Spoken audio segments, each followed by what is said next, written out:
आगे जो वीडियो आप देखने जा रहे हैं उसमें कोरोना वायरस को ठीक करने का कोई दावा नहीं किया गया है, पर इस रोग के संक्रमण से बचाव होने में सहायता अवश्य होगी। इसलिए इस वीडियो को पूरा देखिए।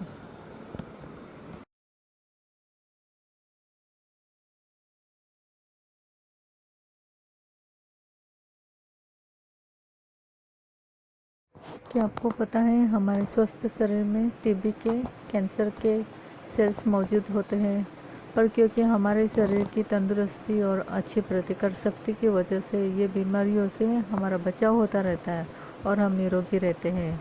अभी तक तो हमारे आसपास कोरोना आया भी नहीं है और हम कितने पैनिक हो गए हैं। अपने मुंह और गले को सूखने ना दें। एक ही बार में अधिक पानी ना पिए, पर थोड़ा थोड़ा पानी पीते रहिए और गले को नम रखिए। शरीर को हाइड्रेट रखिए। अपने आप को स्वस्थ रखने के लिए दोपहर के समय नारियल पानी, नींबू पानी, मौसमी का फल का जूस पीजिए। शरीर को पर्याप्त मात्रा में पानी पीकर शरीर को हाइड्रेट रखिए।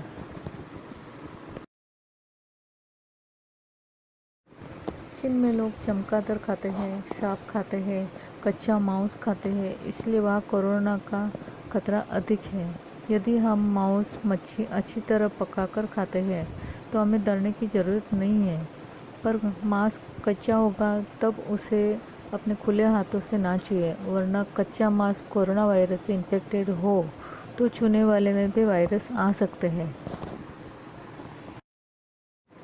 H1N1, चिकनगुनिया जैसे कई वायरस पहले भी आ गए हैं और हमें इसी तरह डरा डरा कर चले भी गए। आम जिंदगी में भी रोज कई इंसान विभिन्न कारणों से मृत्यु पाते हैं, अतः हमें दहशत में आए बिना सावधानीपूर्वक और स्वच्छता से रहना है, जिससे हाल फिलहाल हम कोरोना वायरस से सुरक्षित रह सके। कोरोना यह एक साधारण जुकाम, सर्दी के जैसा ही है। कोरोना से पहले भी मर्स और सार्स जैसे श्वसन संस्था में सूजन बढ़ाने वाले वायरस आए थे, तब भी ऐसी ही दहशत फैल गई थी।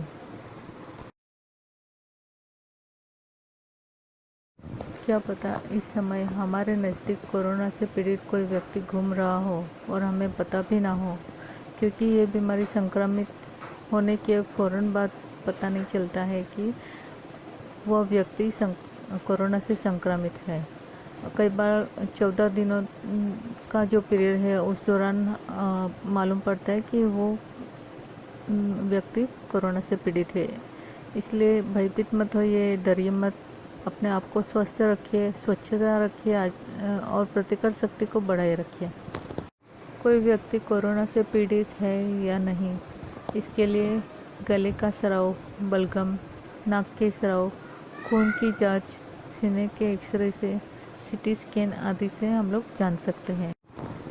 जिन लोगों को लिवर, किडनी, मधुमेह, कैंसर, श्वसन क्रिया से संबंधित कोई भी समस्या हो, ब्लड प्रेशर, हृदय रोग जैसी समस्या हो, तथा जो लोग स्टेरॉइड आदि दवाइयाँ ले रहे हैं, जिनका शरीर कमज़ोर है, ऐसे लोगों को अधिक सतर्क रहना चाहिए। सोचिए, कोरोना से बचाव के लिए अभी तक कोई वैक्सीन नहीं बनी है, फिर भी सारे के सारे कोरोना से ग्रसित लोगों की मृत्यु नहीं हो रही है।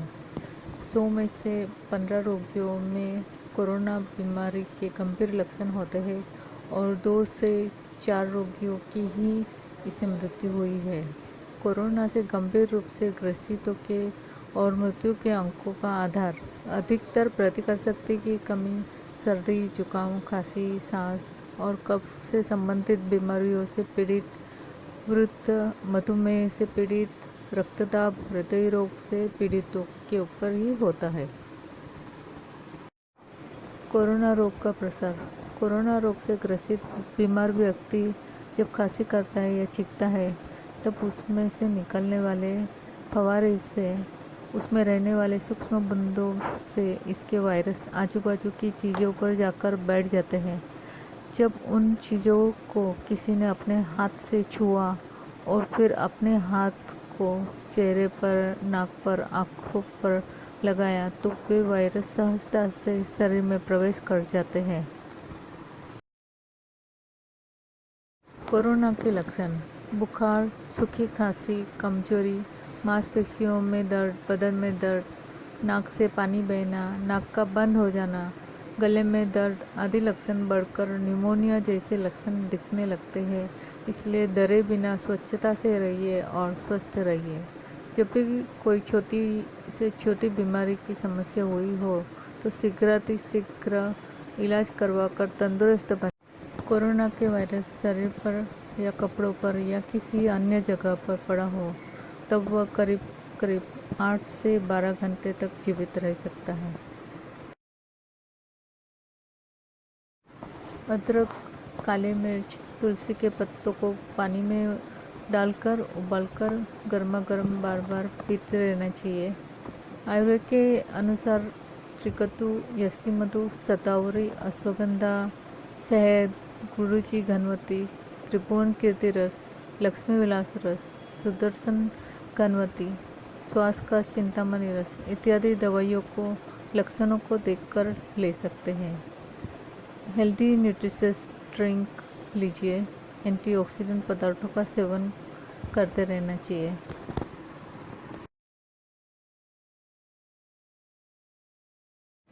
ठंडा पानी पीने से और ठंडे पेय पदार्थों से, ठंडा बासी खाना खाने से बचिए। बाहर का दुकान का खाना खाने से बचिए। आईएमसी कंपनी के कुछ प्रोडक्ट्स बहुत ही असरदार और स्वास्थ्यवर्धक हैं, जैसे श्री तुलसी ड्रॉप्स, श्री हल्दी ड्रॉप्स। इनको साफ पानी पीने के पानी में डालकर पीजिए। च्यवनप्राश खाइए। हैंड वॉश के स्थान पर मल्टीपर्पज़ वायरोकेयर का उपयोग भी बहुत ही प्रभावशाली है। श्री तुलसी यह 5 तरह के तुलसी के एक्सट्रैक्ट से बनाया गया अर्क है और सिर्फ 2-4 बूंद लेने से ही हमें बहुत ही काफ़ी शरीर में प्रतिकार शक्ति बढ़ती है और कफ, सर्दी, खांसी इन सब चीज़ों से प्रोटेक्शन मिलता है। बॉडी को इम्यूनिटी पावर बढ़ाता है। और इसके अलावा श्री हल्दी जो भी नया प्रोडक्ट आया है उसमें भी लाइक हम लोग 1 चम्मच अगर हल्दी लेते हैं तो उसमें का जो मेन तत्व है वो है क्यूरक्यूमिन, जो कि श्री हल्दी में सिर्फ 2 बूंद लेने से ही हम लोग का काम हो जाता है। इससे बहुत अच्छी प्रतिकार शक्ति बढ़ती है। सर्दी, कफ, कैंसर, दमा, टीबी, बहुत सारी चीज़ों के लिए, मधुमेह, बहुत सारी चीज़ों के लिए हम लोग इस ड्रॉप्स को यूज़ कर सकते हैं और इससे भी हमारे शरीर की प्रतिकार शक्ति बहुत ही बढ़ती है। वायरोकेयर भी हमारे जो आमतौर पे जो सैनिटाइज़र मिल रहे हैं उससे भी कई गुना ये इफ़ेक्टिव है। यदि आप भीड़ में जाते हैं तो आप फेस मास्क यूज़ कर सकते हैं या कोई मोटा सा रुमाल है वो ले सकते हैं, या अगर साफ़ सुथरा धुला हुआ दुपट्टा वो भी आप अपने मुंह और नाक को ढकने के लिए इसे इस्तेमाल कर सकते हैं। यदि आपको सर्दी जुकाम है तो तभी भी आपको इस तरह से अपने मुंह और नाक को कवर करके रखना है, बट अदरवाइज़ आपको इस तरह से कोई भी फेस मास्क वगैरह यूज़ करने की कोई आवश्यकता नहीं है। प्राणायाम भी शरीर को स्वस्थ रखने में मदद करता है, इसलिए योग्य तरीके से प्राणायाम कीजिए और स्वस्थ रहिए। हो सके तो इन दिनों में इस समय अधिक भीड़ भाड़ वाली जगहों पर जाना टालें। कमज़ोर व्यक्ति, बीमार व्यक्ति, गर्भवती स्त्रियों को यात्रा नहीं करनी चाहिए। कभी भी बाहर जाकर आने के बाद में अपने दोनों हाथों को साबुन से अच्छी तरह बहुत सारा पानी डालकर धो लेना चाहिए। छींकते समय, खांसी खाते समय मुंह को ढक लें, जिससे कोई भी वायरस हवा में ना फैले। नाक साफ करने के लिए टिश्यू पेपर का उपयोग करें और उसे डस्टबिन में डालें। किसी का अभिवादन करते समय हाथ मिलाने की जगह दोनों हाथ जोड़कर नमस्ते कीजिए। अपने मोबाइल और टैबलेट को साफ और डिसइंफेक्टेड रखें। अपना मोबाइल ना किसी को दें और ना ही किसी के मोबाइल से बात करें। संक्रमण बढ़ने से रोकने के लिए यह बहुत ही ज़रूरी है। यदि आप बीमार हो तो काम पर ना जाइए। यदि आपका काम ऐसा हो जो आप घर से कर सके तो बाहर ना निकले। बच्चों के हाथों को कुछ भी खाने पीने के पहले साबुन से अच्छी तरह धुलवाइए।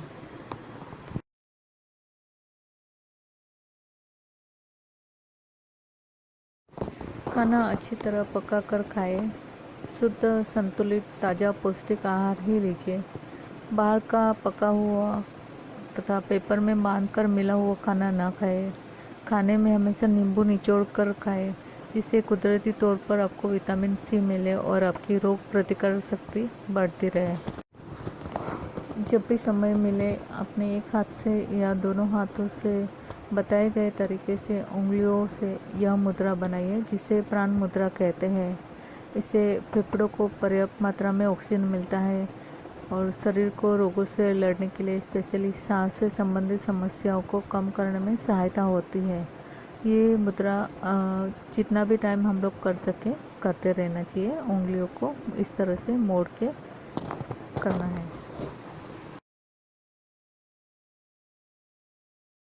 स्वर विज्ञान के अनुसार नाक का दाहिना स्वर उष्ण यानी गर्म होता है और यह शरीर में उष्णता पैदा करता है। इसलिए कोशिश कीजिए कि अधिकतर आपकी सूर्य नाड़ी यानी कि दाहिना स्वर चलता रहे।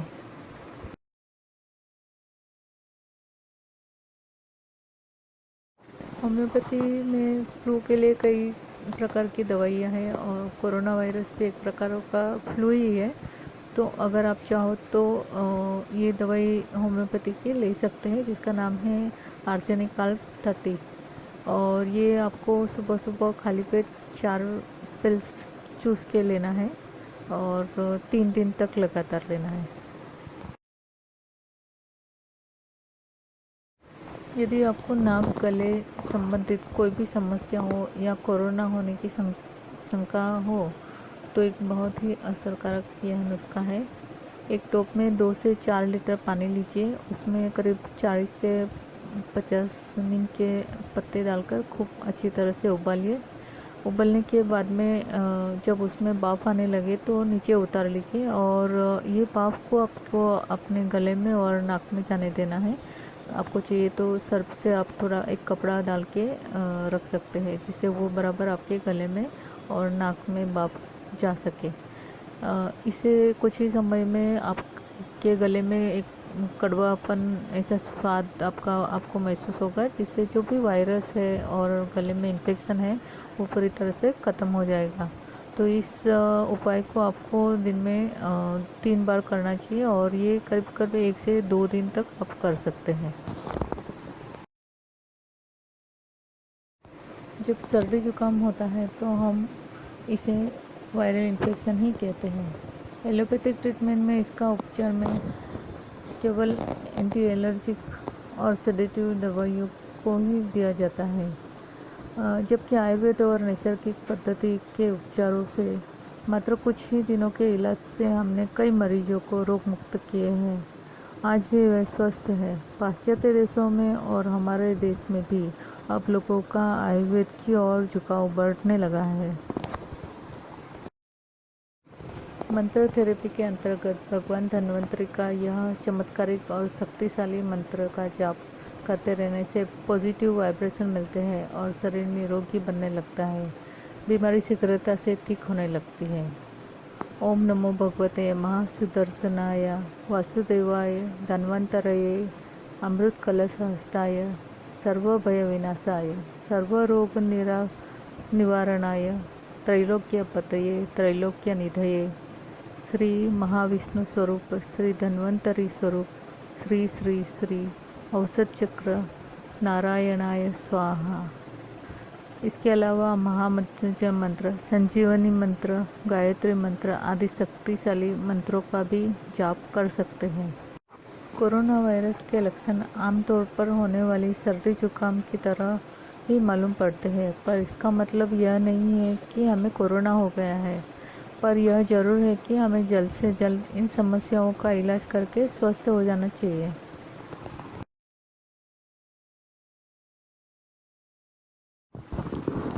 अभी कुछ समय पहले जब डेंगू का फीवर आया था, तब भी हम इसी प्रकार पैनिक हो गए थे। सोचते थे कि हमें यदि डेंगू के मच्छर ने काट लिया तो हमें भी डेंगू हो जाएगा और हम मर जाएंगे, जबकि मच्छर तो हर जगह होते थे।